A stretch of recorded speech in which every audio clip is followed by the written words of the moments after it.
ಇವತ್ತು ಒಬ್ಬ ಜವಾಬ್ದಾರಿ ಸ್ಥಾನದಲ್ಲಿರ್ತಕ್ಕಂಥ ಗೃಹ ಮಂತ್ರಿ, ಕೇಂದ್ರ ಗೃಹ ಮಂತ್ರಿ ಆಗಿರ್ತಕ್ಕಂಥ ಅವನು ಸಂವಿಧಾನದ ಅಡಿಯಲ್ಲಿ ಆಗಿರೋದು ಗೃಹ ಮಂತ್ರಿ. ಆದರೆ ಸಂವಿಧಾನವನ್ನು ಮರೆತು ಮನುಸ್ಮೃತಿಯನ್ನು ಮೈಂಡಲ್ಲಿ ಇಟ್ಕೊಂಡು ಏನು ಹೇಳಿದ್ದಾರೆ ಅಂಬೇಡ್ಕರ್ ಬಗ್ಗೆ, ಅಂಬೇಡ್ಕರ್ ಹೆಸರು ಹೇಳಿದ್ರೆ ಜಪಿಸಿದಾಗ ಬರೆದು ದೇವರನ್ನು ಜಪಿಸಿದ್ರೆ ನಮಗೆ ಸ್ವರ್ಗ ಪ್ರಾಪ್ತಿ ಆಗುತ್ತೆ ಅಂತ ಹೇಳಿದ್ದಾರೆ. ಅದನ್ನು ಒಬ್ಬ ಮನುವಾದಿ, ದಲಿತ ವಿರೋಧಿ, ಒಬ್ಬ ಮತ್ತು ಭ್ರಷ್ಟಾಚಾರಿ ಆಗಿರ್ತಕ್ಕಂಥವ್ರು, ಗೂಂಡಾಗಿರ್ತಕ್ಕಂಥವ್ರು ಇನ್ನು ಕೇಂದ್ರದಲ್ಲಿ ಗೃಹ ಮಂತ್ರಿ ಆಗೋದಕ್ಕೆ ನಾಲಾಯಕ ಅಂತ ಹೇಳೋದಕ್ಕೆ ಬಯಸ್ತಾ ಇದ್ವಿ. ಯಾಕಂದ್ರೆ ಇಡೀ ದೇಶಾದ್ಯಂತ ಎಲ್ಲ ದಲಿತರು ಸಹ ಅವರು ಮಾತಾಡಿರ್ತಕ್ಕಂಥ ಪಾರ್ಲಿಮೆಂಟ್ ಅಲ್ಲಿ ಮಾತಾಡಿರ್ತಕ್ಕಂಥ ಅಂಬೇಡ್ಕರ್ ವಿರುದ್ಧವಾಗಿ ಏನು ಅವಹೇಳನಕಾರಿ ಮಾತಾಡಿದ್ದಾರೆ ಅದನ್ನ ನಾವು ಖಂಡಿಸ್ತಾ ಇದ್ದೀವಿ. ಅದನ್ನು ಆ ಒಂದು ಮಂತ್ರಿ ಪದವಿಗೆ ನಾಲಾಯಕ. ಆದ್ದರಿಂದ ಕೂಡಲೇ ನಮ್ಮ ಪ್ರಧಾನಮಂತ್ರಿಗಳಾಗಿರ್ತಕ್ಕಂಥ ಮೋದಿ ಅವರನ್ನು ಕೂಡಲೇ ಸಂಪುಟದಿಂದ ವಜಾಗೊಳಿಸಿ ಮತ್ತು ಅವರನ್ನು ಗಡೀಪಾರು ಮಾಡೋದಕ್ಕೆ ಈ ಮೂಲಕ ನಾವು ಎಲ್ಲರಿಗೆ ಕೇಂದ್ರ ಸರ್ಕಾರಕ್ಕೆ ಒತ್ತಾಯ ಮಾಡ್ತಾ ಇದ್ದೀವಿ. ಯಾಕಂದ್ರೆ ಅದು ನಾಲ್ಕಾಗಿರ್ತಕ್ಕಂಥ ಮಂತ್ರಿ, ಅದನ್ನು ಅಂಬೇಡ್ಕರ್ ಅಂದ್ರೆ ಏನು ಅಂತ ಗೊತ್ತಿಲ್ಲ.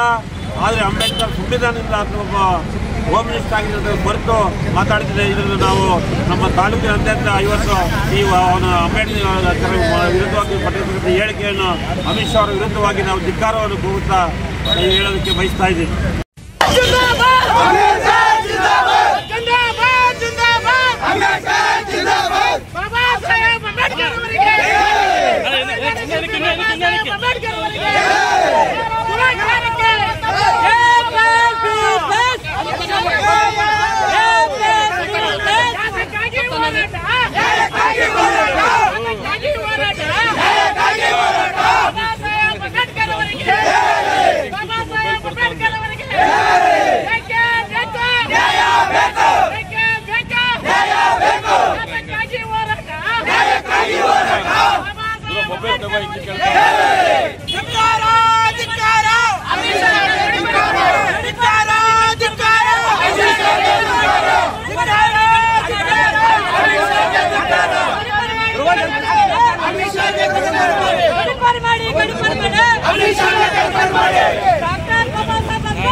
ಅವಕಾಶ ಮಾಡಿಕೊಡ್ಬೇಕಂತ ಅವ್ರು ಕೇಳ್ತಾ ಇದ್ದಾರೆ.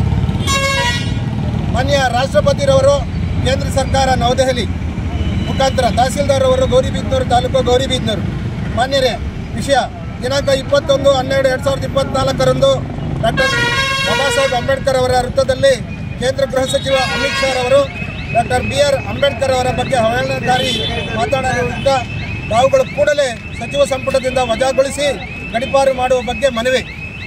ಈ ಮೇಲ್ಕಂಡ ವಿಷಯಕ್ಕೆ ಸಂಬಂಧಿಸಿದಂತೆ ಗೌರಿಬಿದನೂರು ಪಟ್ಟಣದ ಡಾಕ್ಟರ್ BR ಅಂಬೇಡ್ಕರ್ ವೃತ್ತದಲ್ಲಿ ಮೇಲ್ಕಂಡ ದಲಿತ ಸಂಘಟನೆಗಳ ಒಕ್ಕೂಟದ ವತಿಯಿಂದ ದಿನಾಂಕ 21/12/2024 ಬೆಳಗ್ಗೆ 10 ಗಂಟೆಗೆ ಕೇಂದ್ರ ಗೃಹ ಸಚಿವ ಅಮಿತ್ ಶಾ ಅವರ ಡಾಕ್ಟರ್ BR ಅಂಬೇಡ್ಕರ್ ಅವರ ಬಗ್ಗೆ ಅವಹೇಳನಕಾರಿಯಾಗಿ ಮಾತನಾಡಿರುವುದರಿಂದ ಅಮಿತ್ ಶಾ ಅವರನ್ನು ಕೂಡಲೇ ಕೇಂದ್ರ ಸಚಿವ ಸಂಪುಟದಿಂದ ವಜಾಗೊಳಿಸಿ ಭಾರತ ದೇಶದಿಂದ ಗಡೀಪಾರು ಮಾಡಬೇಕೆಂದು, ಇವರು ಅಂಬೇಡ್ಕರ್ ಬಗ್ಗೆ ಅವಹೇಳನಕಾರಿ ಮಾತನಾಡಿರುವುದು ನಮ್ಮ ದೇಶದ ಅವಮಾನ ಮಾಡಿದಂತೆ ಆಗಿರುವುದರಿಂದ ತಾವುಗಳ ಕೂಡಲೇ ಕಾನೂನು ರೀತ್ಯ ಕ್ರಮ ಜರುಗಿಸಬೇಕೆಂದು ಈ ಮೂಲಕ ತಮ್ಮಲ್ಲಿ ಮನವಿ ಮಾಡಿಕೊಳ್ಳುತ್ತೇವೆ. ಮೇಡಮ್, ತಾವು ದಯಮಾಡಿ ಈ ಮನವಿನ